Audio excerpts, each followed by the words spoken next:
Ajá, pero es interesante, o sea, aplicarlo a uno, por lo menos mi conclusión es que nunca uno va a ser un 100% de algo, nada en eso es absoluto, uno no tiene, solamente es genético todo como es, tampoco puede ser 100% ambiental. ajá. Y a mi parecer uno a cierta edad al menos puede elegir cómo ser, cómo desarrollarse al futuro, por mucho que uno traiga genética o traiga traumas o Exacto, un ambiente un poco hostil, sí. uno el que tiene el poder en alguna edad de formarse y cambiar o dejar atrás eso que arrastramos un poco, porque lo genético no puede ser una sentencia, a no ser que uno venga, no sé, pues con un defecto físico Mm. marcado, ya ahí es complejo, pero lo otro creo que es todo modificable. Ajá, súper, súper. Oye, muchas gracias por compartirnos tus conclusiones, la encuentro como bien pertinente, Angélica. Comentarte un poco que una de las complejidades, particularidades de la psicología es justamente esta, que es como, y que ha sido la dificultad que ha tenido la psicología con respecto a determinarse como ciencia o no, ¿sí? Porque es muy difícil establecer relaciones causales así como causa-efecto. En general encontramos que es como son varias coordenadas, varias variables que van entremezclándose y desarrollándose entre sí. ¿M? Entonces, lo que yo les voy a enseñar a lo largo de este curso son variables para que ustedes las consideren a la hora de su evaluación, ¿sí? Así que muchas gracias, Angélica. Y también, bueno, qué bueno que tengas tan claro el modo en que uno aprende, ¿verdad? Todos tenemos como distintas estrategias de aprendizaje, ¿sí? Algunos, por ejemplo, son más visuales, le ayuda mucho, no sé, pues ver YouTube, ¿verdad? Como para armarte una idea previa, a otros le ayuda a hacer resúmenes, a otros le ayuda como ir destacando el texto, ¿sí? Sí, Entonces también ahí quiero resaltar eso, que es importante que cada uno de ustedes conozca particularmente en esta modalidad, porque yo entiendo que para todos ustedes como es complejo estar un sábado a las 9 de la mañana, ¿verdad? O un lunes, un miércoles hasta las 9 y tanto, ¿sí? Es decir, hay un esfuerzo importante por parte de ustedes. ¿M? Entonces ahí es bueno que vayan revisando el modo en que pueden como maximizar, ¿verdad? El aprendizaje, ¿sí? Y eso también, si ustedes tienen dudas, me lo pueden escribir al mail y podemos ir buscando la forma en que a ustedes más la acomoda. ¿M? ¿Alguien leyó el de atención integral?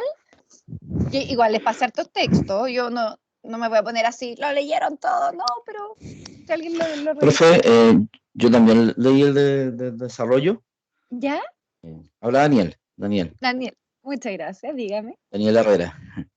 Ya, y la verdad es que igual me llamó bastante la atención, me gustó el hecho comienza el capítulo 3 con lo que es pobreza y el apoyo social. Mm, Me interesó el hecho en el fondo de que la gente necesita ayuda, de que el problema no es individual, el problema también es social. exacto, Entonces, en ese sentido, uno también forma parte de ese mismo problema.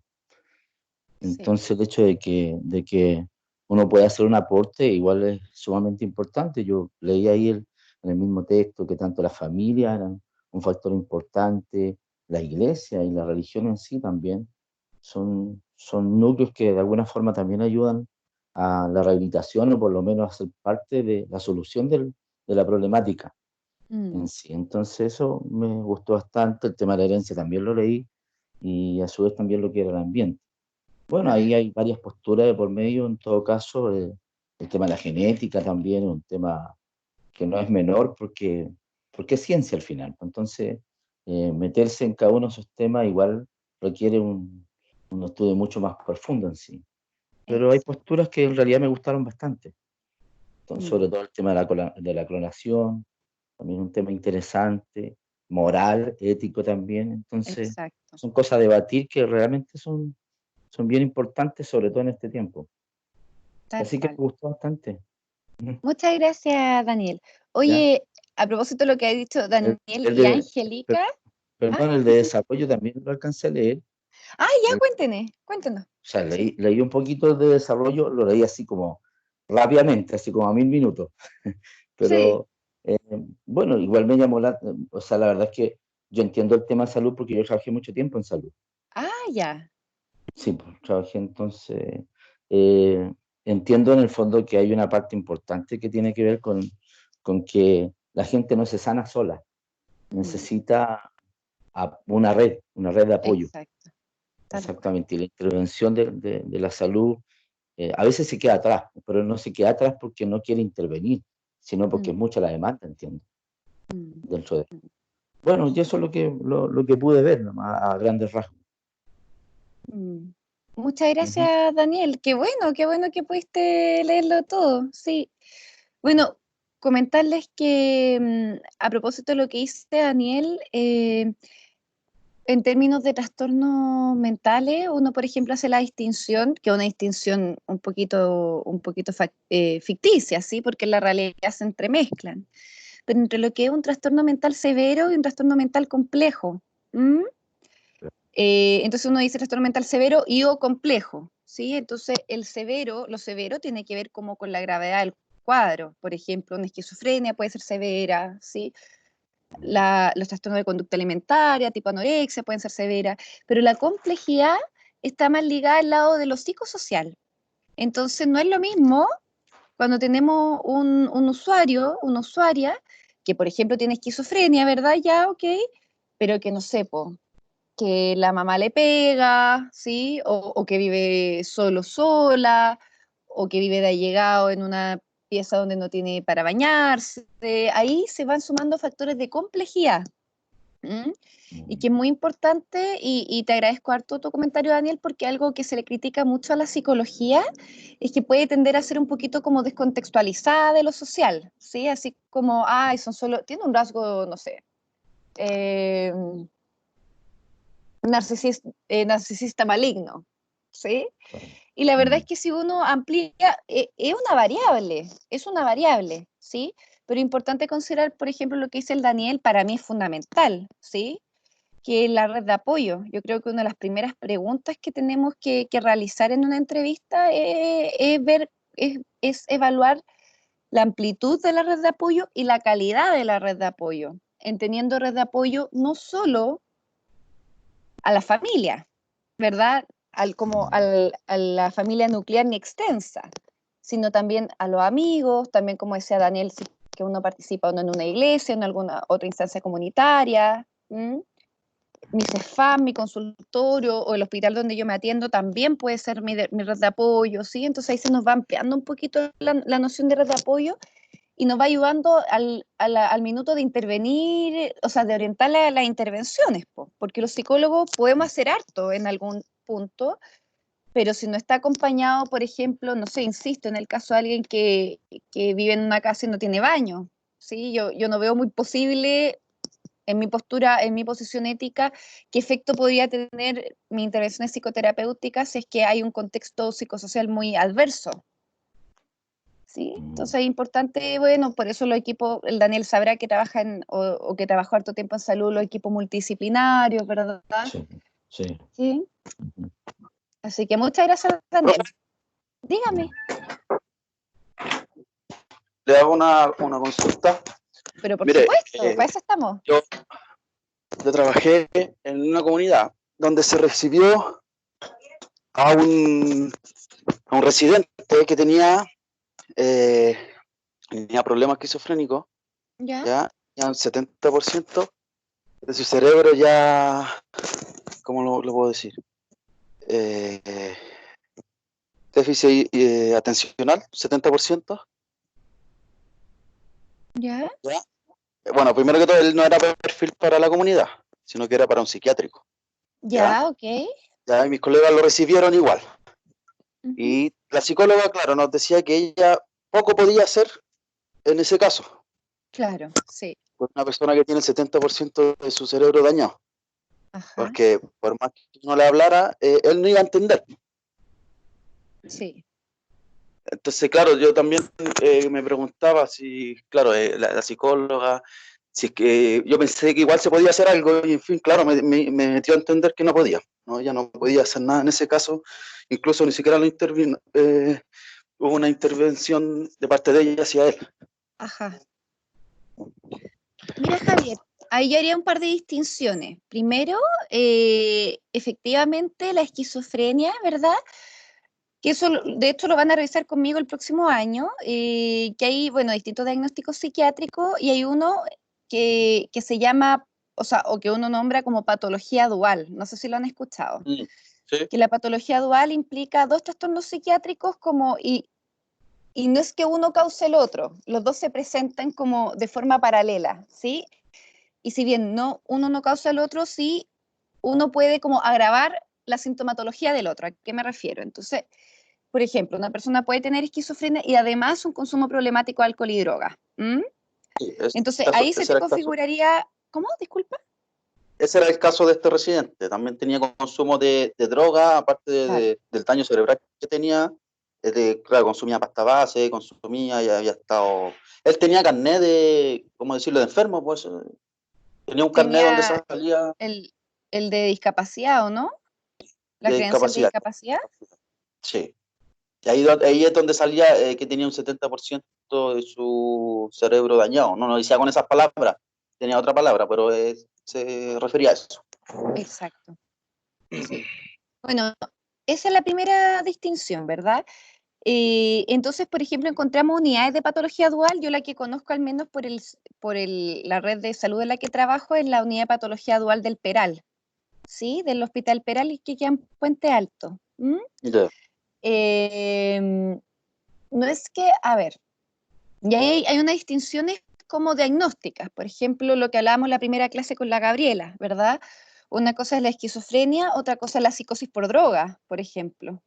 Mm, ¿Sí? La psicosis por drogas que tiene como mucha sintomatología positiva que decimos, como alucinaciones, delirios, pero que son secundarias, es decir, se causan o tienen, ¿verdad? Son causadas por el consumo de droga.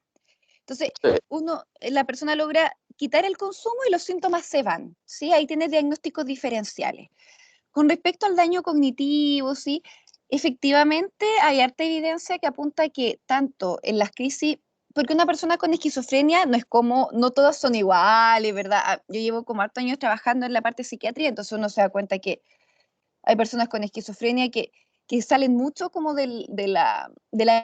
sea, como de la caricatura que nos arman, por ejemplo, las películas, ¿verdad? Como, no sé, pues de alguien que esté diciendo piña, piña, piña todo el rato, ¿sí? Como uno ve también, por sí. ejemplo, que hay mayores posibilidades de reinserción de las que uno creía previamente, es decir, yo he tenido pacientes, no sé, que son papá y que ya en su paternidad de una forma bien saludable, o sea, teniendo este diagnóstico, no sé, que habían suspendido su estudio universitario y lo vuelven a retomar, que se desempeñaban en tal rol laboral y lo vuelven a retomar también. Entonces ahí es bien interesante que si bien hay un diagnóstico, uno ve como distintas realidades, ¿verdad?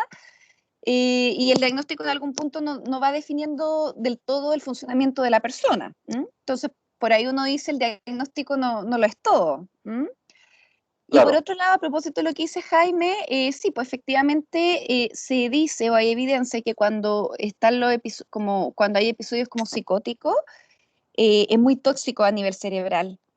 Entonces, justamente puede haber como daño, como puede haber daño cerebral, ¿sí? Entonces hay como una reducción de la sustancia como gris, ¿verdad? De hecho, uno puede ver, por ejemplo, los surcos del cerebro se agrandan, ¿sí? Que todo eso se vincula más como a trastorno de tipo más orgánico. Sí, Los profe, trastornos orgánicos son aquellos que ocurren cuando, miren, puede ser, por ejemplo, el Alzheimer, es un trastorno orgánico, ¿sí? Es decir, que hay algo del cerebro que se ve afectado.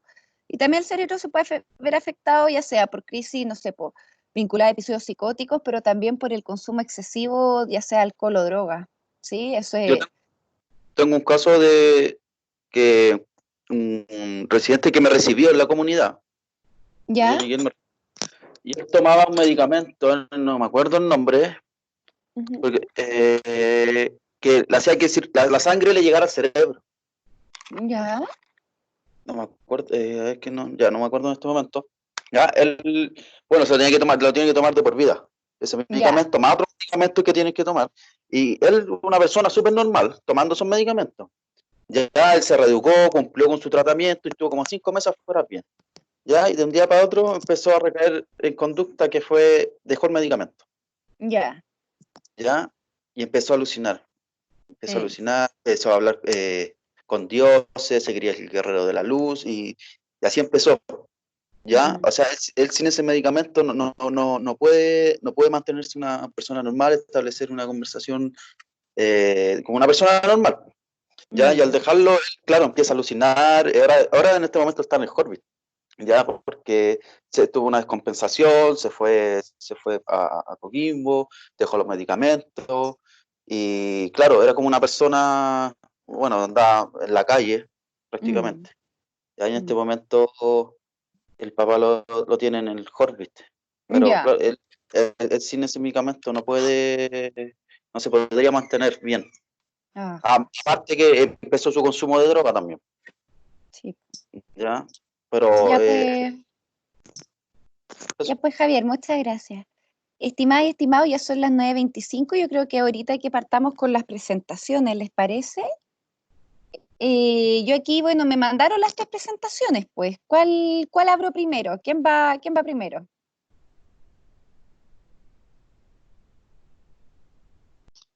El grupo 1, ¿Cuál era el grupo uno? Rodrigo Vidal, ¿Ya? Daniel Delso, ¿Ya? Bastián Orellana Aquí lo y tengo. Stephanie. No sé si Perfecto. ellos están de acuerdo o no. Sí, No, pues, sí, igual tienen que hacerlo, así que o parten al comienzo o parten después, pero de qué van a hablar, por así Yo decirlo. prefiero, yo profe, prefiero de los primeros a salir del trámite al tiro. Está bien. profe, disculpe, pero estaban Dígame. todos los... Habla con Gabriela. Sí, Hola. dígame. Hola. Están todos los compañeros presentes porque en mi caso, Samuel no se había podido conectar. Así me contó por mail. Sí, le volví a reenviar la conexión. Sí. Mira, yo creo que tenemos que hacerlo con los que están presentes acá. Ya. ¿Ya? Sí. Ujú. Ya, entonces partimos con la presentación de... Aquí, espérenme.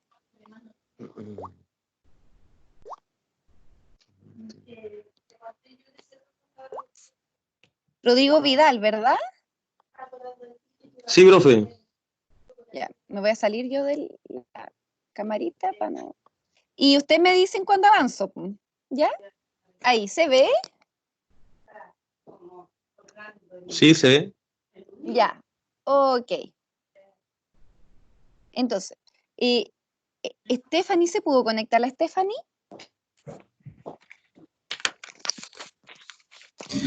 Ella tiene problemas, profe, por conectarse, Mm, porque no tiene problema con la señal. así Y a la vez estaba nos falta viendo. Bastián, que no se ha conectado todavía el otro compañero. Pero estás tú y está el Daniel. Sí, Así que comiencen estamos nomás. nosotros. Voy a partir aquí con la primera diapo. Ahí cuéntenos.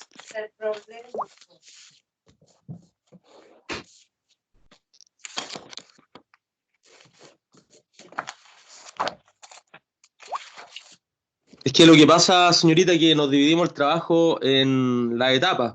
A uno le tocó ¿Ya? prenatal, a otro infancia. Por ejemplo, a mí me tocó infancia y yo trabajé en eso nomás. Era, Pero por último, lea esto, po. ok, ya. Ya. Bueno, etapa prenatal.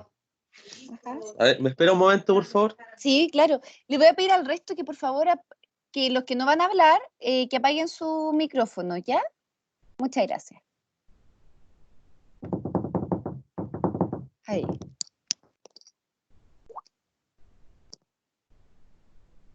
A ver, un momento. Pero, ¿lo ven acá? ¿Se ve proyectado?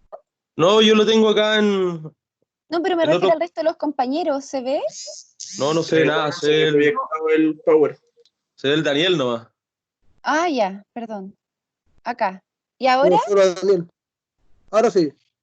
Ya, Sí, ahora sí. Vamos a ver. ok. Si quieren, si no era en su parte, léanla. Ya, Daniel, ¿empiezas tú o yo le doy yo? Dale con esa, con las dos primeras, porque viene la prenatal, después viene la infancia, y yo dejo las otras dos. Porque la Steffi tiene problemas ahora, porque dice que está conectada y no nos ve. No sé, el Stephanie está con problemas, sí. Así Sí, que voy a mandar un correo a la esperemos que profe, ella está se hablando pueda con ella conectar. recién. Sí. Así que denle Viene. nomás.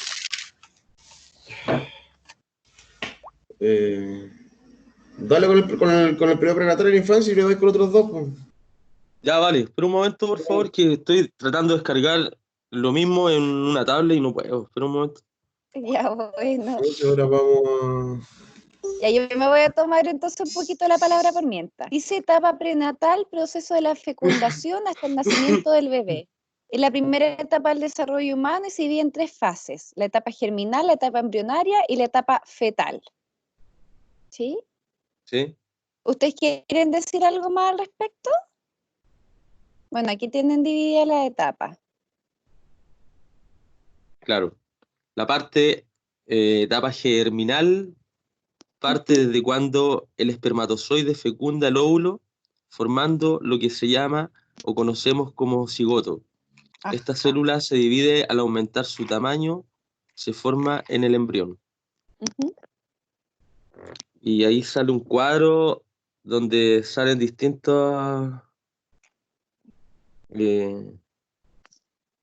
partes Del útero. del útero, claro. Yo no lo alcanzo a leer.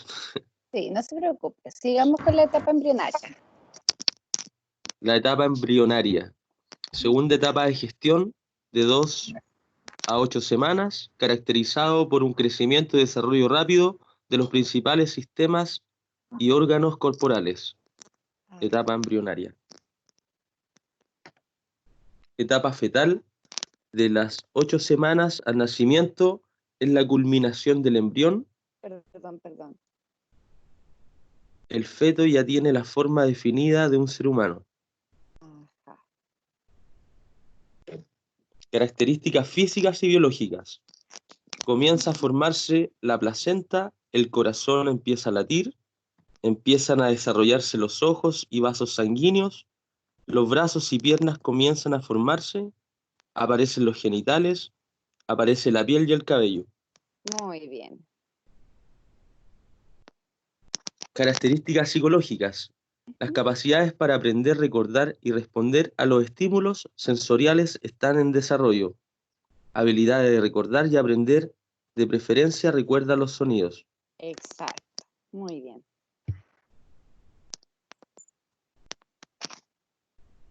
Características psicosociales. Ujú. El feto responde a la voz de las madres y desarrolla una preferencia por ella.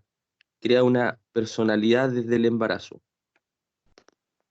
Ya. Esto lo vamos a hablar, nos vamos a detener un ratito acá cuando termine la presentación, ¿ya? Bien, Porque el concepto de personalidad es un poquito, es una noción que es bien compleja, ¿ya? Entonces, sigamos acá. y se puede crear una personalidad desde... Mira, yo creo, si me pregunta a mí, no, ¿sí? Porque la personalidad, como característica, la personalidad es algo que es estable y dinámico a la vez. Influyen factores genéticos, pero principalmente factores que tienen que ver con el ambiente humano, ¿sí? con las Con el vínculo experiencias de con la vida. madre, exacto. El Ya. vínculo con la madre, con el padre, la relación entre la madre y el padre. Ustedes saben que es muy interesante, pero que uno, antes de venir al mundo, uno ya está presente, ¿sí? A uno le piensan con un nombre, le piensan si va a ser, si es niñita, me encantaría que fuera esto, o si es niñito y que jugara a la pelota, no tengo idea, ¿sí? Pero uno es como que antes de nacer incluso antes de gestarse muchas veces, los padres ya nos tienen pensados, ¿sí? Y estamos en el entramado familiar. ¿M? Entonces la personalidad es algo que va a ir como desarrollándose principalmente en las primeras etapas de la vida y interesante porque no es que la personalidad sea algo estático, ¿sí? La personalidad también es dinámico porque van a influir hitos de la vida, ¿sí? Experiencias que vaya teniendo la persona y el modo en cómo la persona significa esta experiencia, ¿sí? Por ejemplo, yo puedo significar no sé, que me hayan despedido de una pega, ¿verdad? O que soy fracasada, siempre me pasa lo mismo, yo tiendo a ser, ¿sí? O bien lo puedo significar como, Profe. bueno, son cosas que pasan, dígame. Profesora, disculpe que la moleste, ¿se me escucha bien ahí? ¿Quién es? Sí. Ya, qué bueno, disculpe. Lo lograste, no, lo lograste. Ya, sí, ya, súper, súper. No se Ya, preocupe, gracias. que yo estaba al tanto que estaba con problemas para conectarse, así que tranquilita nomás, ¿ya? Ya, gracias, profe. Sí. Así que eso con la personalidad, ¿ya? Ok, sigamos con el periodo de la infancia. Periodo de la infancia. La infancia es la segunda de las etapas dentro del desarrollo del ser humano. Es posterior a la etapa prenatal y precede a la adolescencia. Primaria infancia de 0 a 5 años. Infancia 6 a 11 años. Muy bien. Características físicas y biológicas. El periodo de lactante se caracteriza por una gran velocidad de crecimiento y desarrollo, una gran dependencia para satisfacción de sus necesidades, ir adquiriendo progresivamente el dominio de su cuerpo, inicio de la marcha y lenguaje, aparición de la dentición, de la dentadura. Muy bien. Tal como señalan los compañeros, efectivamente, hasta ahora me parece que ha sido un trabajo como bien bueno, ¿sí? Efectivamente, algo que caracteriza como a la cría humana es la enorme dependencia hacia la figura, hacia los cuidadores. Hay otros animales, por ejemplo, que nacen, no sé, estoy pensando en las tortugas, que nacen de sus huevitos y se van solitas al mar al tiro, ¿sí? La cría humana tiende a demorarse harto, ¿sí? Entonces, justamente una característica es una gran dependencia hacia la figura, hacia los cuidadores. ¿Mm? Sí. Y como hablábamos, el dominio del cuerpo va a estar muy vinculado al desarrollo de la parte motora, de la parte muscular, del desarrollo de la capacidad del equilibrio, ¿sí? Se van armando de a poco lo que se llama la propiocepción, ¿sí? La propiocepción es como la percepción que tengo en mi propio cuerpo. Si yo no tuviera propia percepción, estaría chocando con todo, ¿sí? ¿Han visto personas que es como que le cuesta, como que quizás, no sé, pues como que chocan y se les caen cosas, como pueden tener como alguna dificultad en términos de propiocepción, ¿sí? Otro ejemplo de la propiocepción, no sé, los que andan en auto, por ejemplo, que cuando ustedes manejan, ustedes se saben, por ejemplo, las dimensiones de su auto, saben, yo me estoy, ¿verdad? Es como si están manejando una camioneta grande, quizás va a ser muy difícil estacionarla, porque, no sé, uno está acostumbrado quizás a un auto de otras dimensiones, ¿sí? La propiocepción tiene que ver con la percepción del propio espacio corporal. ¿Mm? Y eso también se va desarrollando en la temprana infancia. Siga, caballero. Bien. Características preescolares. De 2 años hasta 4 años, 11 meses y 29 días. Biológicas y físicas. El cerebro alcanza el 85-90% del tamaño de adulto. El torso se adelgaza y las piernas se alargan. Ajá. Mejor control y coordinación de su cuerpo. Control de esfínter a los 30 meses aproximadamente. Ajá.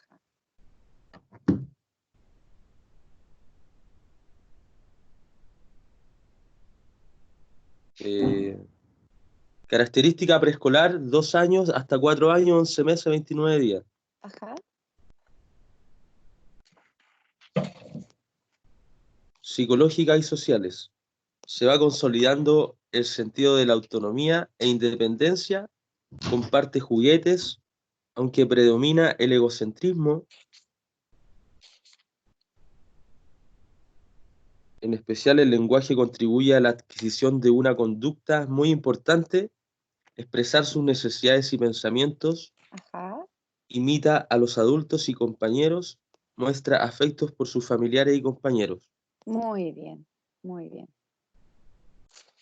Del escolar.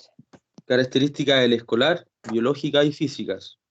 La velocidad de crecimiento en este periodo es la más lenta de la infancia y precede al estirón puberal.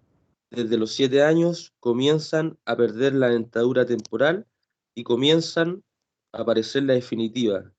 Los niños y niñas crecen a una tasa de 6 centímetros y aumentan 3 kilos de manera anual.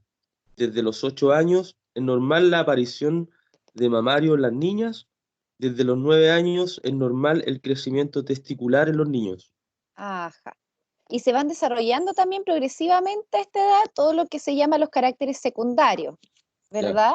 En términos de la voz se les pone más grave, los niños empiezan a, por ejemplo, ya a los 10, 12 a desarrollar como vello, ¿verdad?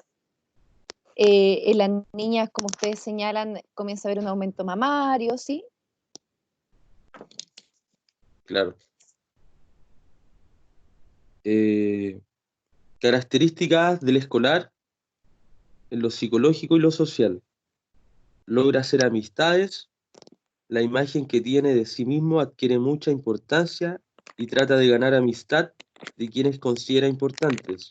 El círculo social de iguales configuran su identidad y se empiezan a quebrantar las normas familiares. Se disculpa por errores. Ajá. Eso es lo que pasa. Muy bien, nos vamos a quedar un ratito acá, ¿sí? Miren, la identidad y la personalidad son variables que van a tener una correlación bien importante entre ambas, ¿sí? La identidad es cuando la identidad se empieza a formar desde muy chiquitito, ¿sí?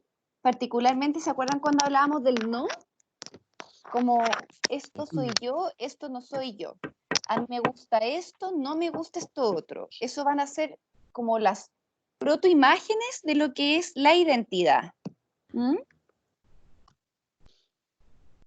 Es interesante lo que comentan los compañeros porque justamente se empiezan a quebrantar las normas familiares, ¿sí?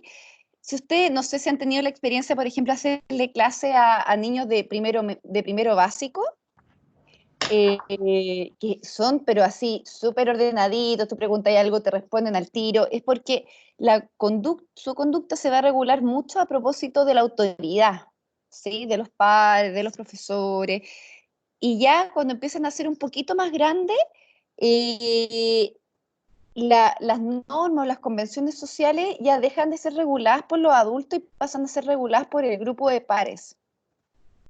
¿Qué pasa acá?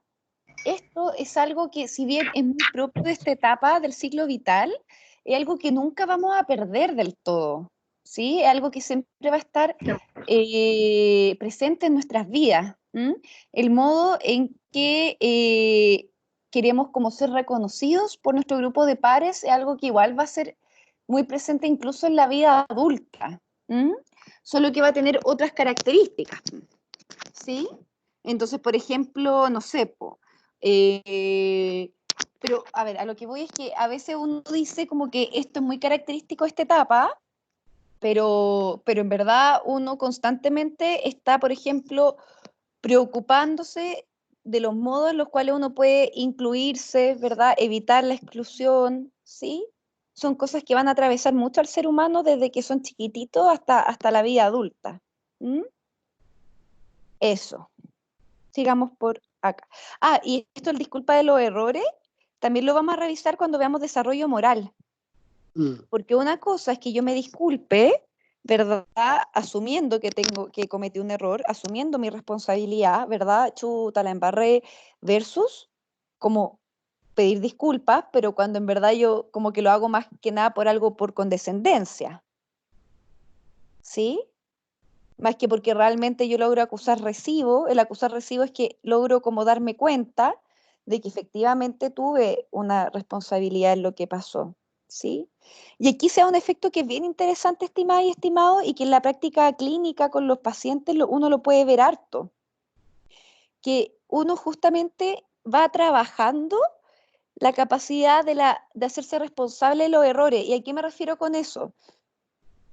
Pasa mucho en nuestros pacientes, nuestros usuarios, que tienen como una forma muy dicotómica de distribuir o de gestionar la culpa, ¿sí? Entonces podemos tener usuarios que, por ejemplo, le echan de todo la culpa al medio. No, es que mi mamá, es que mi papá, es que mi pareja, es que no sé qué, bla, ¿sí? Que uno pone la culpa afuera, el otro es el culpable y yo aquí nada, ¿sí? Pero eso oscila, uno ve eso en los pacientes, es muy difícil aguantar mucho tiempo esa posición. Entonces lo que uno ve muchas veces es que se pasa de culpar mucho hacia afuera a culparse mucho a sí mismos o a sí mismas, ¿sí? Y a mí, en lo personal, en mi trabajo con personas con temáticas vinculadas a droga, alcohol, yo he visto mucho como ese vaivén entre culpar a los demás y como culparse muy severamente a sí mismos o a sí mismas. Así Entonces es. ahí aparece toda esta idea eclesiástica del por mi culpa, por mi gran culpa, aparecen formas de autoflagelación medievales casi, ¿verdad? Pero en términos psíquicos, como ¿cómo soy así? ¿Por qué yo soy así? Entonces ahí uno dice, chuta, no, pues, ¿verdad? Porque eh, la culpa, una cosa es la culpa y otra cosa es la responsabilidad, ¿sí? Yo puedo mandarme una embarrada porque soy humana, o ustedes porque son humanos, ¿sí?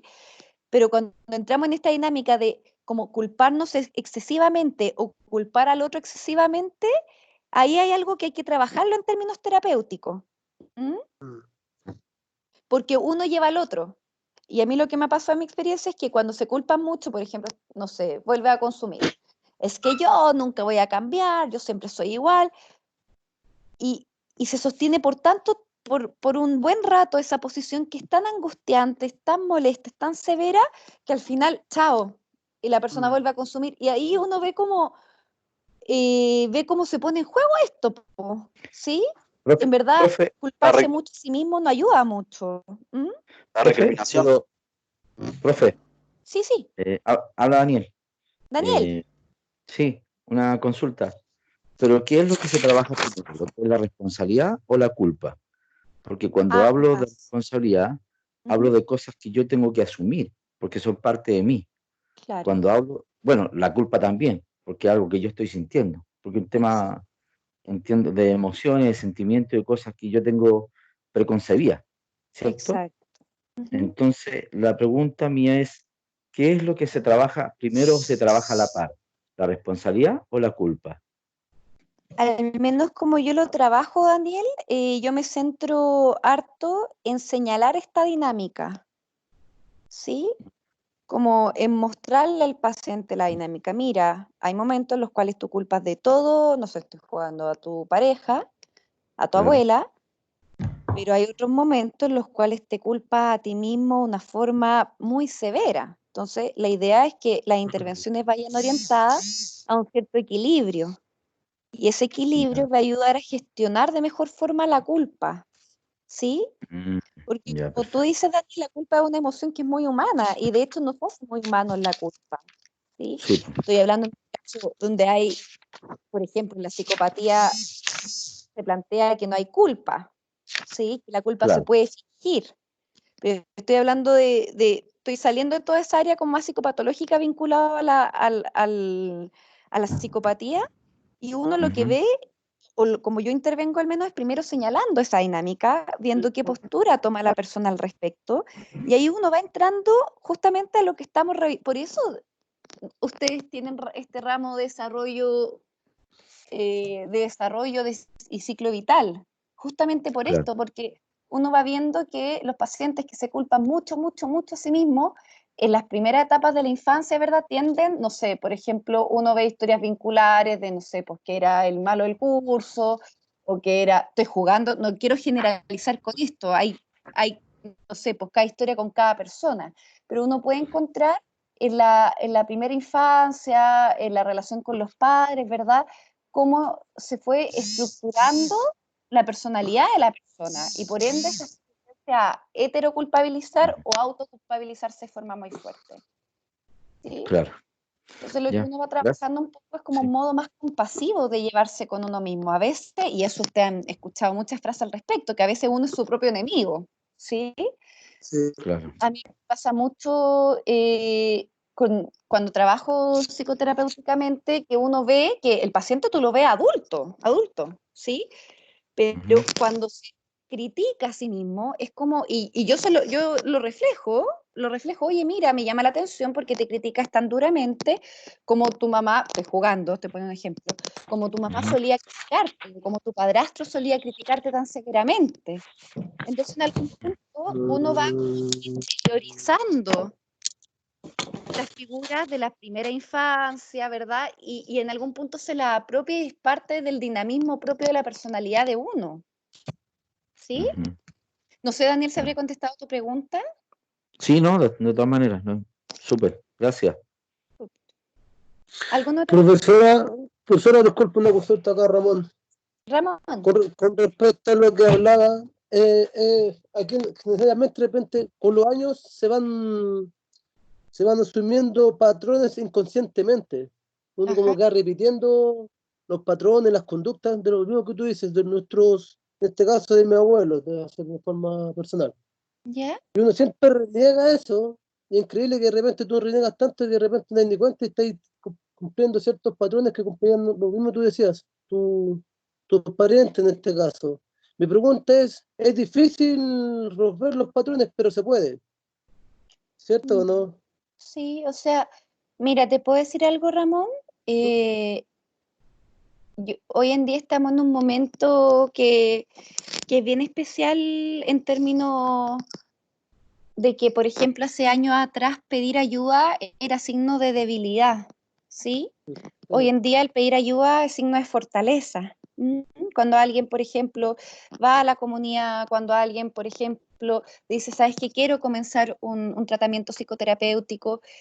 Eso, Ramón, el tema de cambiar los patrones como patrones vinculares, yo así lo veo, ¿sí? Como el modo en que yo me vinculo con otro, conmigo misma, el primer pasito es pedir ayuda.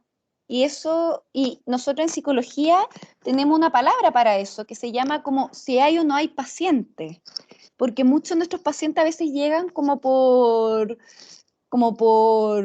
presiones de su ambiente familiar, ¿sí?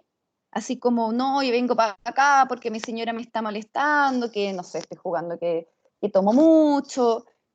Y uno va en la primera entrevista recabando información y quizá el paciente no ve eso como un problema, ¿sí? Y cuando la persona no lo ve como un problema, es muy complejo intervenir, ¿sí? Entonces yo te diría, Ramón, que la primera patita es que la persona lo pueda, como decimos, ¿verdad?, problematizar. Es decir, esto me está trayendo, si bien yo no lo veo tan malo, pero chuta, me está trayendo problemas con mi señora se angustia, estamos peleando más, ¿verdad? Entonces la primera patita, como para poder hacer algo respecto a los patrones vinculares, es poder que el paciente, que el usuario lo problematice, que vea que es un problema para las personas que lo quieren o para las personas que él o ella quiere. Gracias, profesora. Profe, ¿Sí? profe, lo que usted menciona acerca de un problema, por lo que yo observo, a veces en el fondo se le llama aunque yo sé que lo es, pero básicamente a veces uno lo ve un problema porque yo me siento porque se me ve afectada mi vida directamente. O sea, dentro de una sociedad tan individualizada, no siempre lo que gira a mi alrededor es mi problema. ¿Me entiendes? Entonces, no es tan fácil en el fondo que un adicto vea que la adicción en sí es una problemática, a menos que en el fondo le atañe a él mismo. O sea, cuando ya toca a fondo. No sé si me explico. Sí, sí. Pero esa es mi observación, yo no sé si estoy bien o no. O sea, yo ahí, Daniel, con lo que tú dices respecto al tocar fondo, yo haría una distinción que atraviesa un poquito, que va más allá del consumo de sustancias, que tiene que ver con, una cosa es cuando aparece la sintomatología y otra cosa es cuando yo voy y pido ayuda. Por ejemplo, yo puedo estar con una depresión del porte de un buque hace 4 años, pero ahora voy al psicólogo, por ejemplo. ¿Verdad? Que uno lo puede homologar a este momento que dices tú como de tocar fondo. Entonces, en algún punto, la idea es que cuando uno no va a consultar cuando aparecen los síntomas, y eso es transversal en la medicina. Por ejemplo, no Mm, sé, pues si ustedes estoy jugando con un poquito de dolor de garganta, se sienten fatigados, no van a ir a consultar al tiro, ¿sí? Uno mm, consulta cuando ya hay algo que se le está haciendo difícil para poder llevar la vida. Ahí uno consulta. Entonces es claro. importante que ustedes en la entrevista, cuando vean a sus usuarios, logren distinguir entre la aparición sintomática y el momento en el cual la persona va y pide ayuda, porque es ese momento Mm, el cual es clave, porque en algún punto la persona toma posición respecto a lo que le pasa, ¿sí? Ujú. Hay una toma de Claro, postura respecto a, oye, parece que esto no está tan bien, oye, ¿sabes qué? Mi señora se fue, no sé, ¿sí? pues, comienza a hacerse responsable, entonces. Claro. Y es un Profesora, camino largo igual, Profe, ¿sí? Sí, disculpe, ¿puedo hacer una pregunta acotación? Lo que usted quiera, pues, Gabriela. Para eso estamos. No en son de ser mala onda, pero ¿no les tinca si las preguntas las hacemos al final para que los chiquillos que están disertando puedan avanzar? Porque si no les vamos a cortar demasiado la presentación. Lo Ah, digo, me parece lo una buena digo idea. porque, claro, los chiquillos están exponiendo y nos estamos desviando y los dejamos en la diapo 14. Me parece Entonces, una buena idea, Gabriela. Sigamos. eh, Entonces, dejemos las preguntas para el final y si las cosas que yo voy hablando a ustedes, no sé, pues les llama la atención, anótenlas y las conversamos al final, ¿les parece? sí, de acuerdo. Ya, sigamos. muy bien.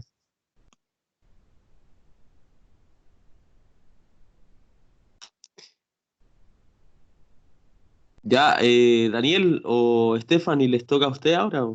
Yo Sí, partí sí, con las dos primeras. sí, a mí me toca ahora.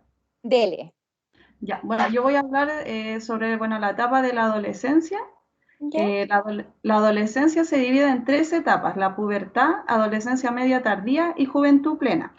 Esta etapa se define como un periodo de crecimiento y desarrollo humano. Ujú. A ver, bueno, voy a mencionar primeramente las características biológicas en la adolescencia. En las Perfecto. mujeres, el crecimiento de mamas, se engruesan genitales, el aumento y el grosor del muslo, y se inicia la menstruación. Ajá. En los hombres está la aparición del vello facial, desarrollo de músculos, aumento del tamaño del pene, oscurecimiento y aumento del tamaño de genitales, y se inicia en ellos la eyaculación seminal. En Ajá. ambos sexos está el cambio de voz, vello axilares y vello púbico. Ujú.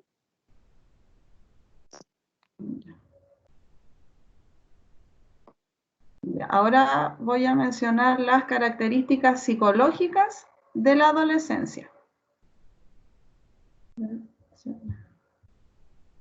Ya, bueno, las características psicológicas de la adolescencia se puede presenciar en los adolescentes el desarrollo del yo y el descubrimiento de la identidad.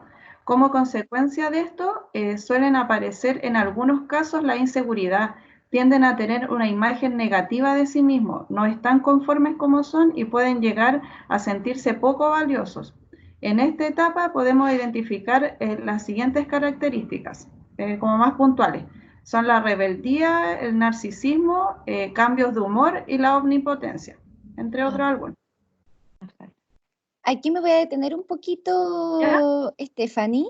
¿Sí? Y la aparición de la rebeldía es muy interesante porque los padres de adolescentes generalmente se angustian, o se molestan, no les da rabia, ¿verdad? Pero Claro. si los padres supieran la relevancia, la importancia psíquica que tiene el rebelarse, yo creo que se quedarían mucho más tranquilos. Porque Claro. el rebelarse es el intento de armar una personalidad que no dependa tanto de las expectativas de otros, sino de uno Autonomía, mismo, de una autonomía, exacto, sí. Entonces, de identidad, hecho, autonomía. claro, la rebeldía, así como, ay, yo no estoy de acuerdo con lo que piensan, claro, pues hay adolescentes que lo manifiestan de forma más, ¿cómo decirlo? Más... como más inadecuadas que otros, ¿verdad? Por supuesto que la forma hay que trabajarla, hay que ir regulándola, pero el aparecimiento de la rebeldía es muy importante, tiene un valor psíquico muy, muy bonito, porque uno dice, yo ya dejo de operar respecto a las expectativas que tienen mis padres de mí, intento operar desde mis propias expectativas, ¿sí? Siga nomás, Stephanie. Ya, esperemos un poquito. A ver, esperemos un poquito. Es que como que se cambiaron un poco las diapos, o sea, de las que yo había hecho, o sea, como parece que se configuraron no igual, porque yo había agregado otra cosa. Sí, claro. Cuente lo que agregó nomás, Sí. como usted quiera. Sí, de hecho, Sí. ustedes como que sobrepasaron lo que yo esperaba, así que... Sí. No, es que lo que pasa es que, claro, porque como un compañero al configurar los Power, como que se borraron, parece, algunas cosas. Bueno, voy a mencionar, profe, algunas de las características que faltaron biológicas en la adolescencia. Ya. Es cortito, si no ocupa mucho tiempo. Dígame, ¿ya? sí. Bueno, en esta etapa, sobre las características biológicas de la adolescencia, esta etapa también llamada en el lenguaje coloquial como la edad del pavo, se caracteriza por un gran cambio hormonal, entre otros procesos, y también por el conocido estirón que se produce en el cuerpo de los adolescentes. Ajá. Durante este periodo se generan hormonas de diferentes tipos, donde las que más se destacan son las hormonas sexuales, como lo son el estradiol en las chicas y en los hombres la testosterona, las cuales producen una maduración sexual. ¿Ya? Bueno, esa era como acotación para lo de las características físicas en la adolescencia. Súper, muchas gracias. Ya, y bueno, continuaba con la de las psicológicas, las características psicológicas de la adolescencia. Bueno, en esta etapa de los adolescentes tienen un comportamiento que no es ni de niños ni de adultos. Se destacan por ser una etapa de transición, la cual contrae complicaciones con padres y educadores al momento de entenderlo. Esta también se podría entender como característica psicológica y social porque involucra también a terceros, no solo en este caso a los adolescentes. Y bueno, y ahí, como había mencionado anteriormente, como características puntuales, la rebeldía, el narcisismo, el cambio de humor y omnipotencia. Perfecto. Sigamos con la adultez, entonces. Ya. Bueno, las características sociales, me faltó, profesora, las características sociales. Sí, las características sociales de la adolescencia. Ya. Bueno, se considera que lo psicológico, en este caso, va muy de la mano con lo social, ya que estos cambios y desarrollos psicológicos influyen y afectan a su entorno social, en este caso la familia, colegio y pares. Y no solo en estas dos áreas, sino que en las tres mencionadas, la biológica, la psicológica y social, ya que si se ve afectada alguna de estas áreas, repercutirá directo en las otras. Ajá. Las influencias con más relevancia dentro del desarrollo social son la familia y las amistades. En muchos casos la amistad toma un rol de suma importancia. Sí.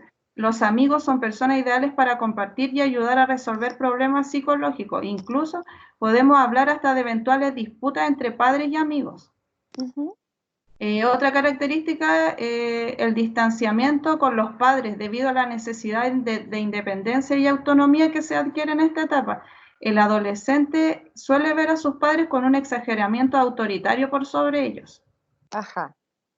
También se puede considerar cómo se enlaza lo biológico con lo social. Hablamos en específico de la sexualidad, ya que el cambio hormonal produce conductas afectivas en las que se comienzan a desarrollar relaciones de pareja y con esto la iniciación sexual también, donde se origina también la necesidad de aparentar o seguir modelos estereotipos de belleza con el fin de ser algunas veces aceptado en la sociedad.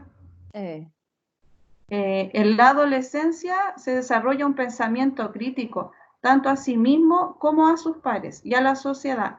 Comienzan a relacionarse con pares que comparten gustos, ideales y estilos de vida. Todo esto los puede llevar a ser partícipes de algún grupo idealizado por un mismo interés. Bueno, yo ahí, profesora y compañeros, puse como esa imagen. Puse la imagen de, no sé si se ve ahí, a ver. Ah, no, es que no se borró una imagen que había puesto ahí se borró que había puesto una imagen de, bueno, unos adolescentes como sobre lo que pasó ahora acá en el país en octubre, cuando cuando saltaron los torniquetes, que es como que se refleja el pensamiento crítico que hoy en día tienen los adolescentes hacia la sociedad. Sí. Stephanie, ¿te puedo decir algo? Pensé lo mismo mientras estaba hablando, te juro que se me vino como las mismas imágenes, como sí. Claro, porque igual se asocia mucho como la crítica que hoy en día los adolescentes hacen a la sociedad, pudieron llevar a que se levantara, bueno, todo lo que está pasando hoy en día en el país. Exacto. Qué interesante lo que estás diciendo, Stephanie, porque justamente uno nota que la voz de la adolescencia tiene otros tintes muy distintos quizás a los de nuestra generación, ¿sí? Claro. De hecho, uno bien podría preguntarse, por ejemplo, ¿por qué no habilitar el sufragio para adolescentes? Claro. Para que puedan votar, porque justamente todas las movilizaciones, ¿verdad? Ya sean desde el 2011 que comenzaron las movilizaciones estudiantiles y el tema del estallido social, que de hecho fueron los estudiantes los que se pasaron el torniquete, ¿verdad? Que ahí es re interesante porque uno dice, y ahí para entrar un poquito en la materia que viene más tarde, uno dice, al adolescente no le afectaba directamente que el precio del metro subiera, pero si le afecta a los padres, le afectan a ellos. ¿Sí? Es como, es muy bonito ahí pensar que lo interrelacionados que estamos, y por otro lado que hay unas nuevas concepciones sobre la adolescencia. La adolescencia ya deja de ser esto del que decían los adultos como el que adolece. Muy por el contrario, nos damos cuenta que el adolescente hoy en día tienen posturas bastante críticas, que por ejemplo muestran filiaciones respecto, no sé, a la comida vegetariana, ¿verdad? Como a un tema de conciencia como más ampliada, que quizá en nuestros tiempos era como más la excepción, por así decirlo, y ahora vemos que está siendo como la regla. Claro. Entonces, muchas gracias, Stephanie. Yo creo que es un punto como muy relevante a destacar en la adolescencia de hoy, ¿sí? Sí. Porque otra cosa, ojo, estimadas y estimados, estas etapas del ciclo vital no solamente, como ha mencionado, ¿verdad? No son solamente biológicas, también influyen factores sociohistóricos, ¿sí? La niñez en el siglo, no sé, XIX es muy distinta como vemos la niñez hoy en día. La crianza, ¿sí? La crianza es muy distinta como la pensábamos hoy a como la pensábamos hace unos años atrás. O sea, recuerden que hace, no sé, unos 50, 60 años atrás la letra entraba con sangre, ¿se acuerdan? Sí. Hoy en día la verdad es que eso ha variado mucho. Sabemos que el aprendizaje no se facilita ni por el castigo físico, ni por el castigo psicológico, muy por el contrario, inhibe los procesos de aprendizaje. Entonces es muy interesante cómo también lo que dice la Stephanie en términos de cómo la conceptualización de la adolescencia va variando a propósito del contexto sociohistórico actual. Claro. Así que muy bien, Stephanie, continuemos. Vamos con la adultez. Bueno, no sé quién. ¿Hablo yo de la adultez? No, me toca a mí. Esa es la mía. Ya. Esa es la mía. Ya. El tema de esto voy a hablar del tema de la etapa adultez. Las características biológicas y físicas. Sí. En esta etapa siempre se recalca el tema de que llega a su máxima madurez, se puede decir. Llega a su tope. Aquí tienen las enfermedades que son menores. Mayor fuerza física tienen los muchachos. Y mayor capacidad de reproducción. Ajá. Y la energía y la resistencia llegan a su máximo. Y los sistemas alcanzan su máximo desarrollo. Porque después de esto parte la adultez mayor. Ahí cuando empieza a disminuir.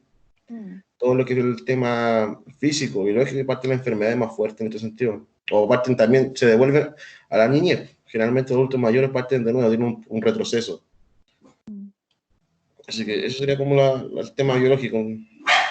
Yo ahí diría algo, que ustedes saben que ha acontecido un cambio epidemiológico en los países, bueno, en países como Chile. Ahora con el coronavirus claramente pone en jaque esto que voy a decir. Pero anteriormente el perfil epidemiológico, ¿sí?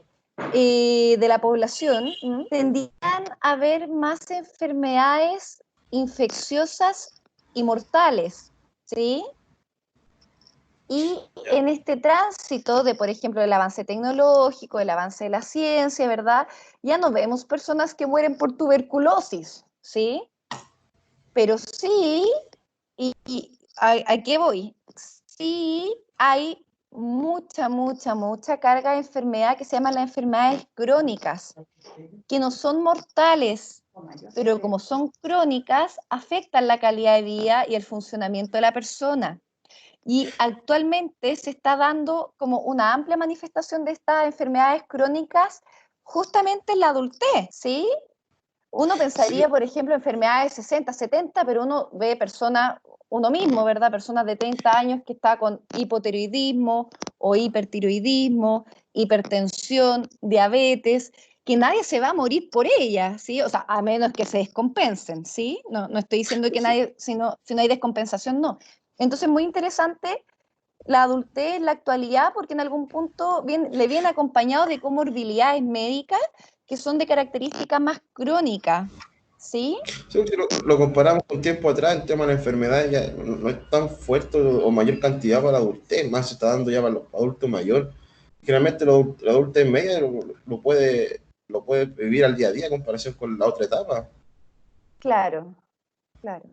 No, pero es interesante porque una característica hoy en día de la adultez es que aparecen muchas enfermedades de estas características. ¿Mm? Sí. Sí, Pero sí. claro, entiendo a lo que vas, como que es más riesgoso una enfermedad en la adultez mayor, pues de todas maneras. Sí. ¿Mm? Ya, Bueno, sigan. pero las características psicológicas.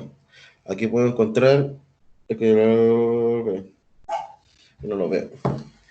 Aquí podemos controlar adecuadamente su vida emocional, lo que le permite afrontar los problemas con mayor serenidad y seguridad.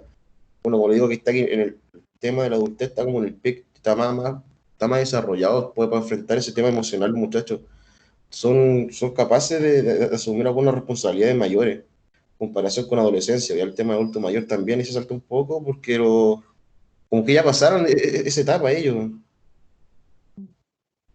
Ujú. Ellos, Bien. bueno, tienen mayor flexibilidad para adaptarse también a las situaciones y afrontarla con mayor responsabilidad. Es lo que piensa el tema psicológico. Mm. Eso es lo que subo resumido. Ajá. ¿Y acá, sociales? Ah, son capaces de formar una familia. Ujú. Está viendo el tema social. Bueno, está desordenado. No se Bueno, preocupe, tranquilo. el tema social, ellos pueden, como digo, pueden afrontar los problemas de la vida con mayor seguridad. ¿Por qué? Porque están justo en el pique de la responsabilidad del tema de la familia. Como están más dispuestos a asumir o formar una familia propia. En comparación con, no sé, los adultos tempranos o adolescentes, no están dispuestos a hacer eso.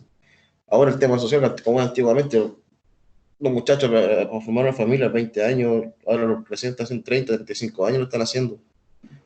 Porque tienen otras metas en la vida, tema profesional, laboral Sí. y educacional ellos. Oye, lo que estás diciendo me parece clave. Me Sí, parece que es clave, porque efectivamente lo que uno ve ahora de la etapa adulta es que hay muchas personas que, por ejemplo, no tienen el ideal de familia, no, o que cambia las no quieren tener responsabilidades. una familia, o que no quieren la paternidad y la maternidad, ¿sí? Sí, como te digo, es lo que resalta con lo que antiguamente, esta edad ya tenían familia, pero están dejando un poco de lado eso. Claro, Están más abarcándose el tema laboral y educacional, están viendo. Pero el sí. tema, los caracteres que tienen social lo tienen mucho más claro, son mucho más fuertes en ese sentido. ¿Y por qué creen que ha pasado eso? No hay una sola respuesta claramente, ¿verdad? Primero es porque la adultez, insisto, toda esta etapa del ciclo vital tienen cierta configuración a propósito de variables sociohistóricas, ¿sí?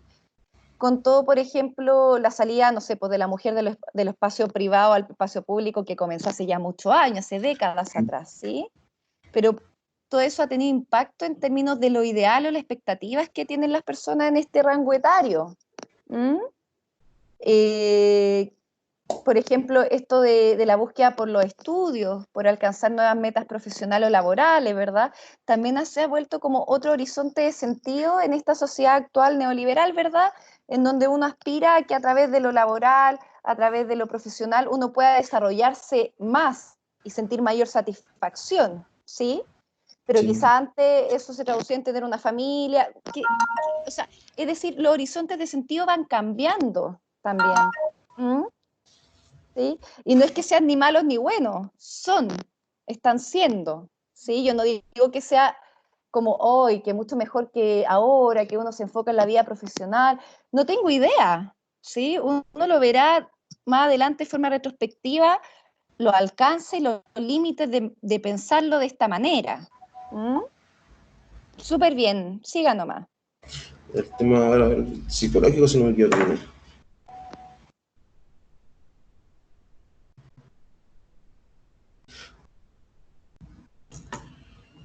Bien, lo psicológico. Sacamos lo social, hablamos. El biológico y el psicológico se habló una parte. Bueno, el tema psicológico, los muchachos pueden controlar más lo que la vida emocional. Como te digo, también juega una parte con el tema social ahí. Tienes como un lazo. En comparación antiguamente, como te digo, insisto, el tema de la familia laboral. Ahí tienen el tema social y el tema psicológico, tienen su juego entre los dos. Bueno, como le dije anteriormente, tiene la flexibilidad para poder adaptarse a los problemas que le exige la vida. Lo toman con mucho más responsabilidad porque están viendo que eso ya se pueden preparar para la vejez prácticamente. Tiene la mentalidad el tema de la casa, que la preocupación dónde están, como tiene el tema de las pensiones, se preparan para eso. También te fue un poco a lo que es la contingencia. Por el tema de la pensión también le afecta. Ellos tienen esa mentalidad, lo que yo pienso personalmente. Así que mucho más allá abarcar. No, sigamos. Sí, yo creo que ya lo han mencionado. Sigamos con el adulto mayor. El adulto mayor. Aquí, si no está Bastián conectado, aparece. Aquí la adulto mayor dice. El envejecimiento de la población es un fenómeno de gran relieve en la sociedad contemporánea, el cual debe adaptarse desde la orientación, prevención e intervención de la persona. Envejecer requiere que ayudar para conservar la propiedad suficiente física, psicológica y social. Ajá. Bueno, el tema aquí, la de adultos mayores, es súper. Ahí llegan todas las enfermedades, lo que le llegan a los muchachos en mayor cantidad. Se destaca mucho más en comparación con la otra etapa. Tiene mayor destreza y, como digo, el tema físico también vuelve un poco a la infancia. Es decir, la movilidad que tienen, caminan mucho más despacio algunos. Pero ahí también tiene como una conexión lo que encuentro con la niñez, pero siempre retroceden generalmente. Con el tema del Alzheimer también que le juega, o la diabetes, que se le da mucho más fuerte. O sea, ojo, el Alzheimer no es parte del desarrollo como ideal, pues el Alzheimer es un trastorno orgánico, una demencia, ¿sí? Pero efectivamente, de hecho, se dice que desde los 25 años que el cerebro empieza a deteriorarse, ¿cachai? Sí, como te digo, así es, claro. Estamos perdidos. Pero lo más fuerte es donde le llega al adulto mayor, el tema, el tema físico, le afecta la motricidad y todo eso. Ajá. Ahí como pierden la rutina, el tema, se jubilan, salen del tema laboral y empiezan como a apagarse, pierden se puede decir, su energía. Ajá. Y bueno, y aparte el tema psicológico también que le va afectando a los muchachos. Yo insisto en el tema que ahí vuelven a la niñez. Mira, ahora va a seguir Bastián, que se conectó, va a seguir con el tema del adulto mayor que se acaba de conectar, que tuvo un pequeño problema nomás. ¿A qué te refieres con que los adultos mayores vuelven a la niñez? ¿Cómo es? Mira, es que yo lo recalco por experiencia y, como te digo, mira, más que nada, como yo trabajo con gente en situación de calle, se recalca bastante el tema, como aparte que lo dejan fuera de la sociedad a los muchachos y lo he visto, vuelven el tema de recordar el tiempo atrás, no tienen esa memoria que deberían, aparte por el consumo que le afecta, que es duro. Pero lo que no entiendo es que estás homologando la adultez mayor con la infancia o dices que la adultez mayor se recuerda a la infancia. Eso es lo que no me lo estoy homologando en el sentido de que el tema de la memoria, los muchachos empiezan con su delirio de decir, no sé, estoy con mi mamá, agarran más afecto en esos tiempos. Tiene un retroceso mentalmente lo que es adulto mayor en ese campo. Pero tú lo estás situando como en un contexto particular, por ejemplo, en situación de calle, que es como una situación bien extrema, ¿no? y personal también, como abarcando un poco ambos. Como tengo, tema profesional lo he visto y personal también, por ambos lados.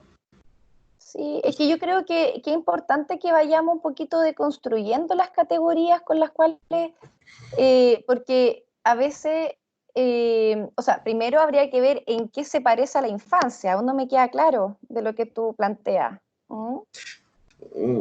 No logro entender por qué No, no la logra. salida de la adultez mayor la piensas como la infancia, como en qué sentido. En el momento, no sé, bueno, los chiquillos supuestamente tienen una persona madura, pero hoy vuelven de nuevo al retroceso a aprender cosas. Vuelven a tener esa vida pues se puede decir, de aprendizaje, en el sentido de que pierden algunos a reconocer a las personas, a valorar el tiempo que tenían atrás los muchachos. Hagamos algo, dale una vuelta a tu argumento y lo conversamos ¿Ya? después. Bueno, ¿Ya?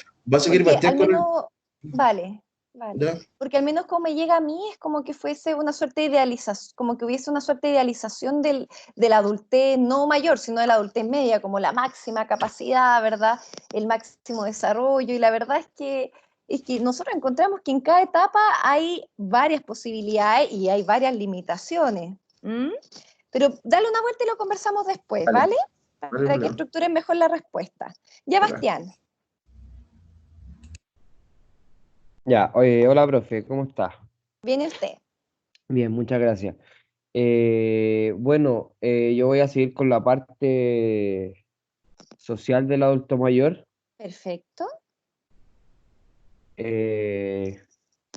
Bueno, en esta etapa es de mucha importancia destacar que las características de la sociedad condicionan la cantidad y calidad de vida del adulto mayor.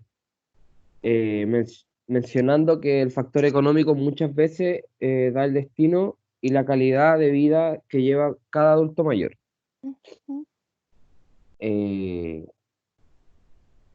Bueno, el aislamiento social en el que se enfatiza el abandono de parte familiar, entorno y sociedad en general, llevando esto al deterioro completo del adulto mayor.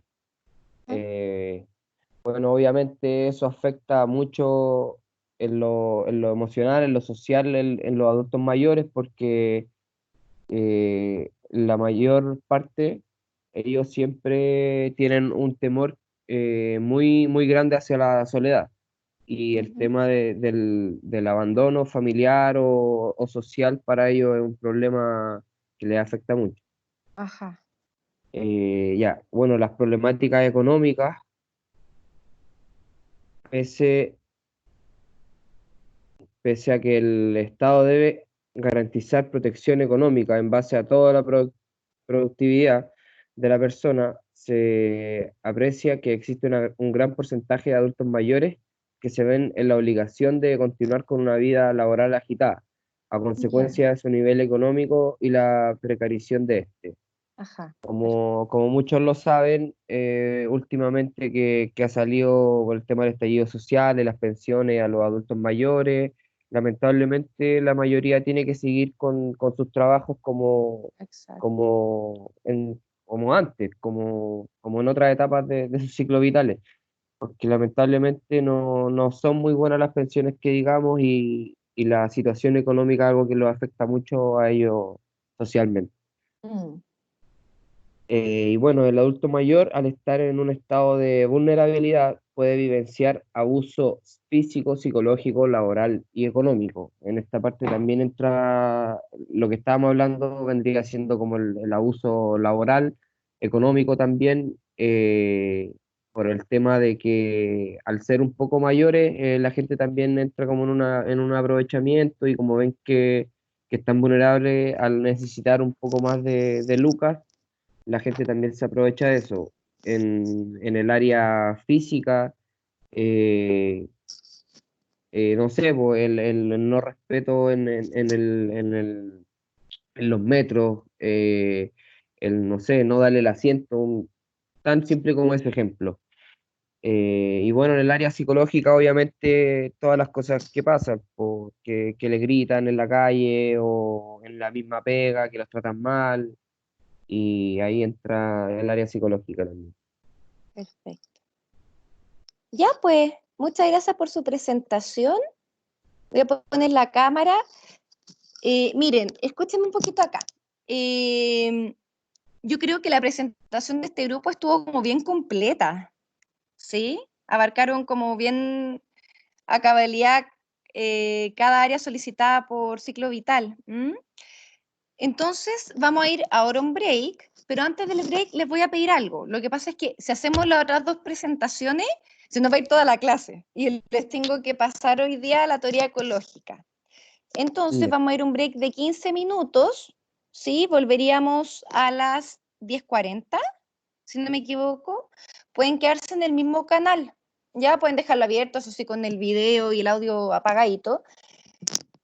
Y les voy a pedir a los otros grupos que escucharon esta presentación que puedan añadir información o un punto de vista, lo que sea, ¿verdad? Que hayan investigado para que nos quedemos con una idea un poquito más como global respecto a cada etapa del ciclo vital. Ya más que la presentación al otro dos grupos, les voy a pedir que vayan comentando, por ejemplo, cosas que, no sé, que ustedes, sí, no sé, del periodo perinatal, sí, nosotros también encontramos que la boda era muy importante, pero además, sí, como poder ir complementando información para que nos queden nociones más generales respecto a cada etapa del ciclo vital. Nos van a presentar entonces a la vuelta, que va a ser a las 10:40, van a complementar información que no hayan visto de esta presentación. ¿Queda claro? Sí, Sí. ya. Queda claro. Esto porque si no se nos va a ir queda claro. Sí. toda la mañana las presentaciones y como les digo, tenemos que pasar el modelo